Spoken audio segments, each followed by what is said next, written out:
Hello and welcome to the show. Well, today you've got me in a mood of romanticizing. I rediscover my roots, rediscover my own city in fact. And while I do that and see what the city has to offer in terms of rides, why don't you go and see some more magnificent cars and the people who are behind the wheel. And this week on All About My Car Honey, we have for you a deadly vintage collection from Bangalore and a sneak peek in the world of mascots.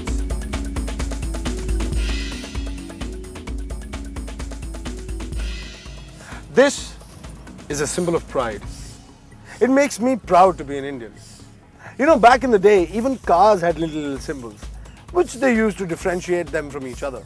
And that's exactly what we're going to show you next. The world of mascots as discovered by Gautam Sen. You're wondering what's this in front of me and behind me. These are mascots. Very, very popular in the 20s and 30s. They virtually disappeared. Why is that so?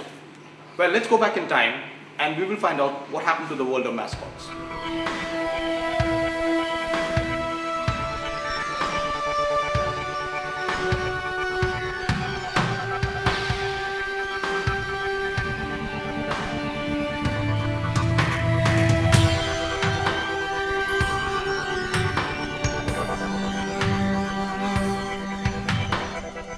Hi Ranjit Malik, the person who started collecting mascots before anybody else. In fact, in India today he has the finest collection of mascots and has been collecting and talking about and propagating mascots for quite some time. So Ranjit, for our viewers, why don't you show us the mascots that you have, some of the mascots that you have and some of the ones especially the ones which are the most significant, let's say.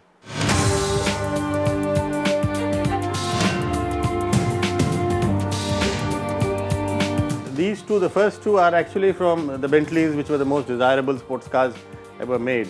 This was the Derby Bentley, which was after Rolls took over from Bentley. And though it has the Bentley B, it was really a souped up Rolls Royce.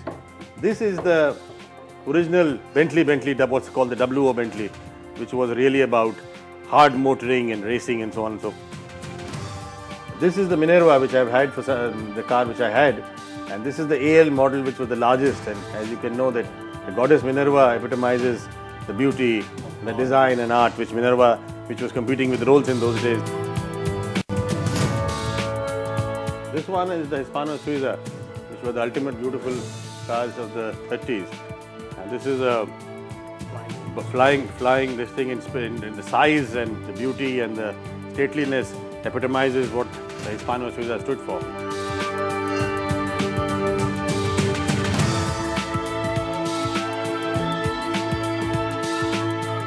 Thanks to safety standards and concerns for pedestrians, most car makers have abandoned the mascot.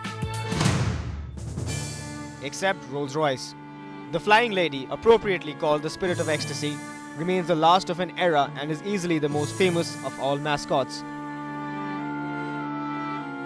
One of the very early customers of Rolls-Royce was a certain John Walter Montague, the Lord Montague of Beaulieu, who commissioned famous English sculptor Charles Sykes to design an appropriate mascot for his car. An inspiration he suggested his secretary and mistress, the very beautiful Eleanor Thornton. Sykes made a beautiful mascot called the Whisper. Charles Rolls, saying the mascot, commissioned Sykes to do an official one. Again, Eleanor was the model, and the result was the Spirit of Ecstasy. Though introduced in 1911, the mascot only became better known after World War I. But Eleanor never lived to see it. On 30th December 1915, when on their way to India where Lord Montague had been posted, their ship was torpedoed by a German submarine, and Eleanor died. But the mascot lives on, elegant and beautiful as ever, encapsulating the very spirit of the finest car in the world.